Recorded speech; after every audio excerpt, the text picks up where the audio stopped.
Aurélien Vénara. Tu peux nous parler?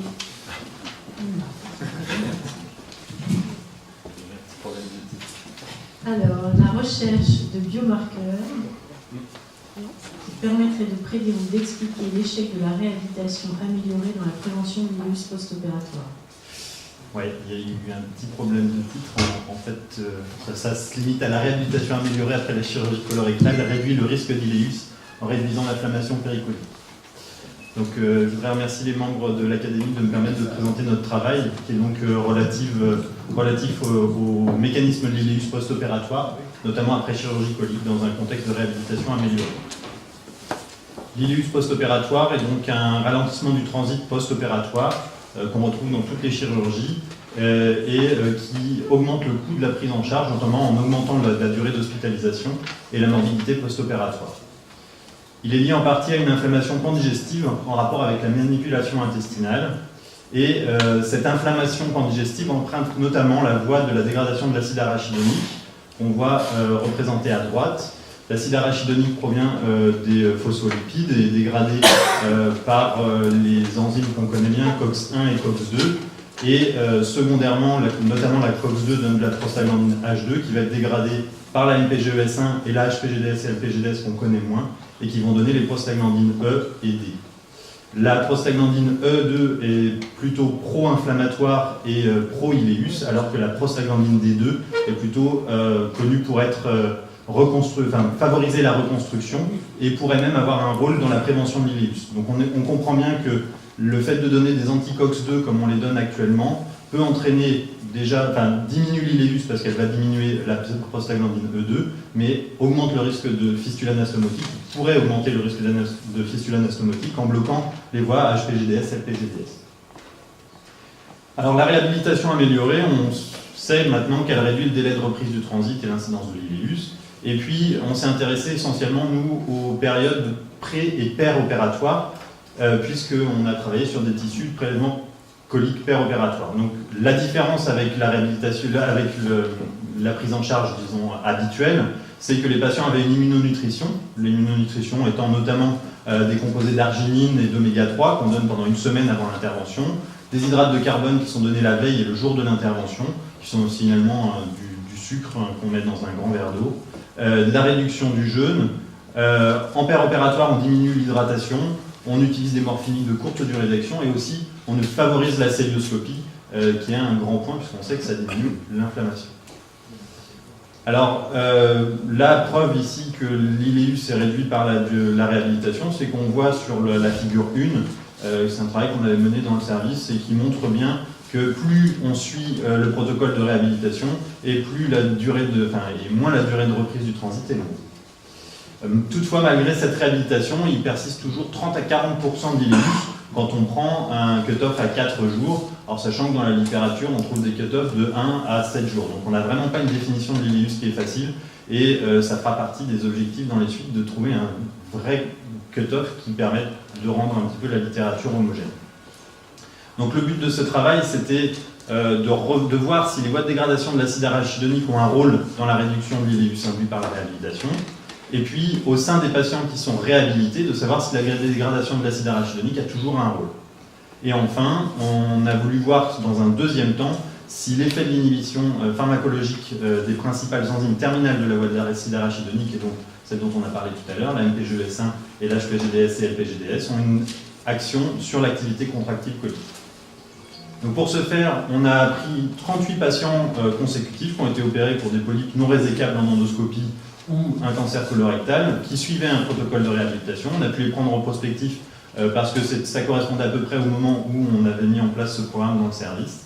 Et puis par contre, on a été obligé de prendre 11 patients historiques d'une cohorte historique, parce que à partir du moment où on a montré que la réhabilitation était vraiment bénéfique pour le patient, on avait du mal à proposer au patient de ne pas l'avoir. Donc on a été obligé de prendre une cohorte historique et malheureusement on n'avait que de la muqueuse pour ces patients-là et pas de musculose, et on verra qu'à posteriori ça posait finalement pas de problème. Donc pour les patients qu'on a prélevés en prospectif, on prenait donc une pièce colique, on prenait un fragment de la paroi entière à distance de la tumeur, on se mettait en général sur la borne distale pour le côlon droit et sur la borne proximale pour le côlon gauche. Et on séparait macroscopiquement la musculeuse et la muqueuse. La musculeuse était utilisée pour l'étude de qPCR, donc des différentes enzymes dont on a parlé tout à l'heure, de la chaîne de l'acide arachidonique. Et puis, dans un second temps, donc pour l'étude de l'activité contractile ex vivo, on prenait des tissus frais qu'on disséquait, on récupérait la musculeuse et on allait les stimuler. La muqueuse, elle, était utilisée exclusivement pour les études de qPCR. L'analyse de la contractilité ex vivo se faisait de cette manière-là. En fait, on prenait un strip de muscle circulaire lisse colique, donc on disséquait par rapport aux muscles transverses. On les tendait dans une chambre d'organes qui était reliée à un capteur de pression qui était lui-même relié à un système d'acquisition et d'analyse. Et donc on voyait le tracé de la contraction isométrique donc, du côlon, donc sa contraction spontanée. Dans un second temps, on a ajouté un antagoniste de l'AMPGES1 ou de l'HPGDS et on regardait un petit peu l'effet de cet antagoniste. Et ensuite, on calculait l'air sous la courbe donc, de ces contractions. Donc on prenait un point référent, donc le plus bas en général, et on calculait donc au-dessus de cette ligne et sous la ligne de contraction l'air qui était présent, et on comparait avant et après l'adjonction d'un antagoniste. Alors ce qui est ressorti dans un premier temps, c'est que l'expression de l'ARN messager de COX-2, mais pas de COX-1, était réduite chez les patients ayant de la réhabilitation améliorée. Donc c'est la preuve que la réhabilitation améliorée a déjà un effet anti-COX. Alors on n'a pas retrouvé de différence au niveau protéique, mais il faut savoir qu'on est quand même très précoce, puisqu'on n'est qu'à entre 2 et 3 heures maximum après le début de l'intervention. Donc on peut très bien imaginer que les protéines n'ont pas eu le temps d'être synthétisées. De manière un peu plus logique, comme la COX-2 était moins exprimée, les MPGES1 et HPGDS étaient également moins exprimés chez les patients qui avaient de la réhabilitation améliorée. La LPGDS, par contre, n'avait pas de différence. Alors ça a été fait exclusivement dans la muqueuse, pour les raisons que j'ai expliquées tout à l'heure. Chez les patients ayant eu de la réhabilitation améliorée, on a regardé un petit peu s'il y avait une différence d'expression entre les patients qui faisaient un iléus et ceux qui n'en faisaient pas.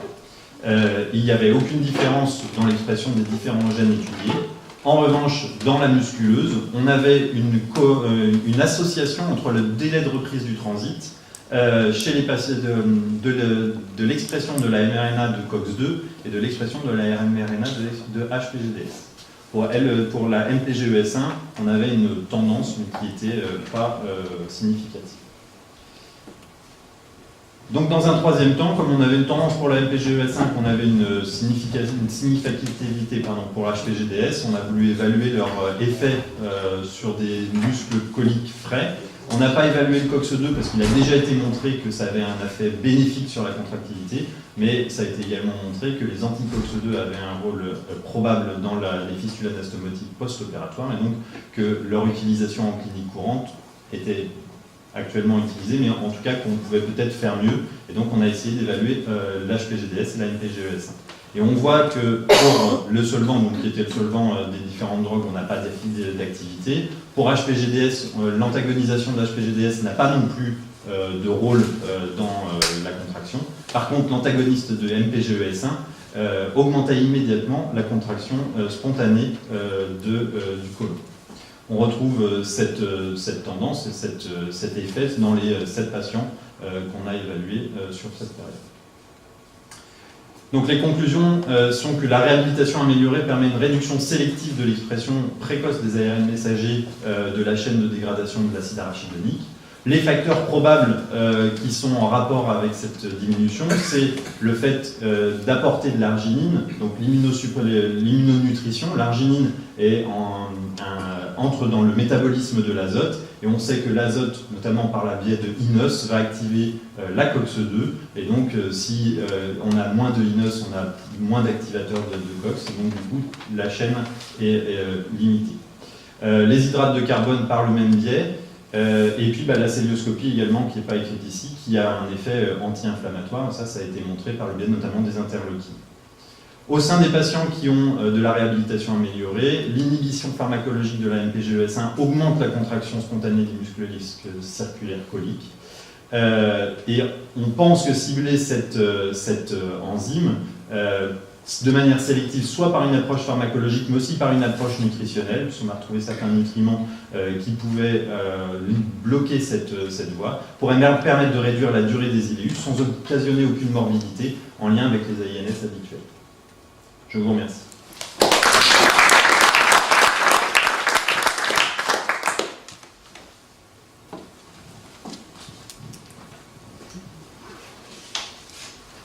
Est-ce qu'il y a des questions initiales sur ce sujet? Moi j'en ai une. Aucun des malades que vous avez étudiés dans l'étude prospective qui avait un iléus n'avait de complications.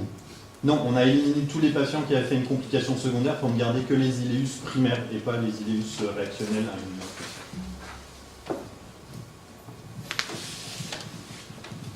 Oui, bravo. C'est bien de se lancer dans des sujets comme celui-là. À notre époque, c'est très important. Là, vous avez maintenant des hypothèses thérapeutiques, d'ailleurs, tout ça. Oui, tout à fait. Alors, est-ce que vous allez d'abord les tester dans des modèles précliniques? Parce qu'au fond, ça manque un peu dans votre étude. Alors, c'est quand on est actuellement en train de les tester, et c'est vrai que c'est encore à une étape un peu confidentielle, et je n'ai pas eu la possibilité de les présenter. Et on est en train de tester 2 molécules particulièrement qui ont déjà des effets bénéfiques et qu'on espère pourront rapidement être mis dans des PHRC. On espère qu'en mois de février, justement, proposer en lettre d'intention. Vous les testez dans des modèles précliniques? Sur des modèles murins actuellement. D'accord, très bien. Moi j'ai une question. Pourquoi le choix du côlon et pas de l'intestin grêle? Alors c'est une bonne question.